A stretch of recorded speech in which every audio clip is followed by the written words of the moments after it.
All right, sir. Well, let me ask you this then, because this is an excellent bridge into your article, Melt the Witch. I did a video a while back on Microdot called The Curious Case for $936 an ounce silver, which I think really, people thought, oh, what an unimaginable number. And, here you are saying that it's conceivable that silver's worth $3,900 or $6,000 or $81,000 if you know the facts. And unless you know these facts about what makes silver so special, you're going to think that's poppycock. You're going to think it's ridiculous. But the facts are, silver, Bix, I'll let you run with it, but essentially you're saying sell all your gold investments now and buy physical silver. Yes, definitely. There's never been a more no-brainer type of investment opportunity in the history of investing. What we've got here is a commodity and a form of money that has been rigged for so long. And I'm not talking just the last 10 years, like most people think that the banks and the Federal Reserve have been rigging the market, or the last 30 years that the rigging of the silver market by the silver users and things like that. I'm talking about 150 years, back when the UK, the world was on a silver standard, and the UK didn't have enough silver, so they basically made it a plan to demonetize silver.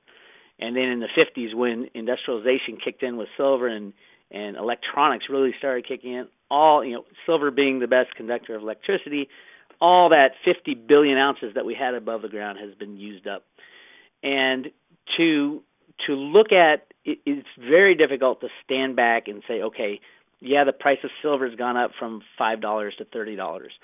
But what you need to ask yourself is, what, if I didn't know anything, what should the price of silver be in relation to U.S. dollars, in relation to other forms of the U.S. dollar, like derivatives in the hundreds of trillions of dollars, in relation to even gold. Now, gold is obviously one of the biggest secrets of the world, because historically gold has been the king of the monetary metals, and silver has been the people's type of money. Well, there are a lot of secrets in gold, because one, the banks hold a lot of it, and so you never know, or they claim to hold a lot of it. You never know what they actually hold in physical real gold. There's a lot of talk about gold-plated tungsten bars. Mm-hmm. I believe that is 100% true, and it makes sense in the road to Roota theory that people are going to be pissed off at the U.S. anyway when we crash the dollar. Who cares if we gave them fake gold? Within the United States, too, there are just gigantic hidden gold mines. And I talk about this in one of my articles called Golden Secrets. There are every time we find a large deposit of gold, we hide it. The United States foreign policy on natural reserves has been hide everything you got, everything you have on your own land, use everybody else's first, as long as they're accepting these pieces of paper, because when it all falls apart, they're not going to trade with you. Then you can use your own oil. Then you can use your own gold. Then you can use your own silver. Oil is the largest commodity that is bought and sold. The most amount is bought and sold, so that's what people spend the most money on. Higher the price of oil, the more U.S. dollars are needed to purchase that oil. Right. So it allows us to print more and more fiat money, such that, and that's why we require everybody to buy oil in U.S. dollars. That's breaking down now. Right. And what you're going to see is there's oil all over the place in the United States, and oil is not even a fossil fuel as that you've been taught. Yeah, it appears to be abiotic in process. How many dead dinosaurs are there? Come on. It's you think about it, and it's completely ridiculous. But back to the silver thing. What I want to we don't have much time left, but what I want to say to people about silver is the worst thing I can imagine for a silver investor these days is to do the analysis, get there on silver and say, my God, this is a great opportunity, and then not be able to pick the right investment vehicle to be there and benefit when the silver rocket takes off. And what I mean by the right investment vehicle, in the road to Roota theory, it is a complete wash. It is a collapse of everything in order to restart. So whether or not there'll be nationalization of mines, especially if you own foreign mining stocks, the desire for the kind of extra benefit of owning a mining stock because it's leveraged to the price of silver is not worth the risk. when there's a global collapse, every single country is going to close off all their mining for any country, any outside type of trade. Trade is just going to stop altogether. So to think that you can cash in by owning a foreign mining stock is, I don't see any chance of that happening. And on that level, stocks in general are a complete fraud. They're basically floating around the DDTC, which is supposed to keep control of who owns what. They're leveraged 100 to 1. Right. So if you own a piece of paper that gives you access, gives you ownership in a company like a mining company, you don't know how many other people own that same piece of paper, and you don't know how big the float is because it's all floating around the DDTC in their computers. So what I want to tell everybody is to be safe, and if things happen the way I believe they will happen, to be safe, only invest in physical gold and silver, mainly silver, and I the Melt the Witch article on my website tells you why, but only physical gold and silver in your own possession, not at a bank, not in an ETF, not anywhere else, to be safe. Hey, before I let you go, I want to just jump into your price analysis on what silver's worth. But I want to call out point number 14 in your article, Melt the Witch, in which you write, very few investors have physical silver in their possession. Reasoning? Because they claim it's too hard to store. Does that mean when silver trades at over $1,000 an ounce, people will be willing to buy more? And I think what's great about that, Bix, is I felt the same way. I read some analysis, and I did a video. I mentioned this in a video where somebody was saying, well, you take some refrigerators, store all your silver. Well, if you jumped in the Wayback Machine and you go back to the 30s and you could buy gold for $30 an ounce, who wouldn't do it? I would take that problem any day. So I think your point's well taken. I mean, the more silver you can get at these suppressed prices, the better. There is going to be a mad rush for silver by everybody, and gold, but mainly silver.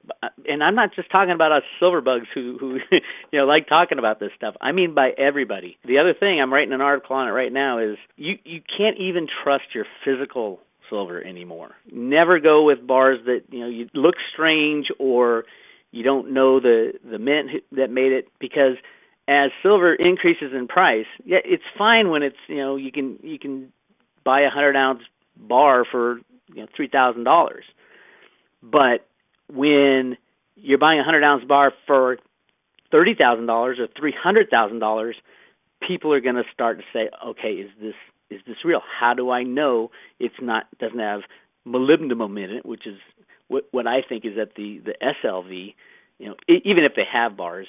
I don't trust anybody who holds my silver for me, that they will survive the crash. No, you're right. And I just want to take people through these numbers because they're lucid and you've articulated them in the exact same way I would, which I just think it's a lot of fun to read these numbers. Do you want me to do it, or do you want to take us through these estimates? You can go ahead. I love hearing it. Okay, well, you wrote that based on my mainstream estimates of total above and below ground silver, 17 billion ounces on the planet, and gold, 8 billion ounces on the planet, the silver to gold ratio should be 2.1 to 1, with gold trading at $1,300 an ounce, $1,350 today or whatever.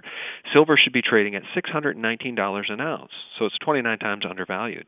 You then go on to say, based on estimates of total above ground silver, which is about 5 billion ounces, and gold, 5 billion ounces, silver-gold ratio should be 1 to 1, which gets us to about $1,350 an ounce on silver. And you go on to say, based on estimates of total monetary bullion above ground silver, that means money that what funds can invest in and central banks and whatnot. That's about 1 billion ounces of silver. And gold, 3 billion ounces. That silver-gold ratio should be 1 to 3, with gold trading at $1,300.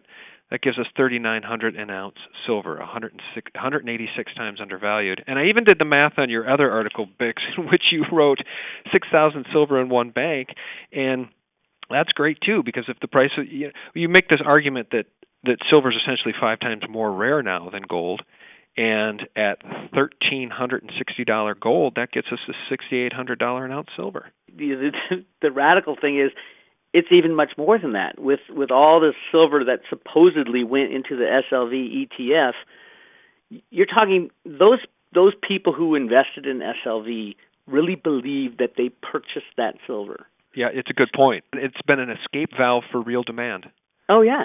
And once it is known that, I hear the Chinese are starting to pull silver out as an authorized participant, and they're going to drain the SLV. Once that is known, people are going to try to get out of SLV and buy the real stuff, and they're going to find that they're not going to be able to get their hands on the kind of quantity they want. Right. So the scarcity of silver, and the Perth Mint is a great example. The Perth Mint just announced that they've stopped making silver coins because they don't have any silver left. Well, the Perth Mint sells unbacked pooled accounts that are supposedly backed by their inventory. Well, they're telling people that, oh, we don't have any inventory of silver. What's going on with those unallocated pooled accounts? Mm-hmm. That silver that they said was their inventory, which backed that, is now gone. So there's people sitting out there with Perth Mint certificates, unallocated, that they have nothing.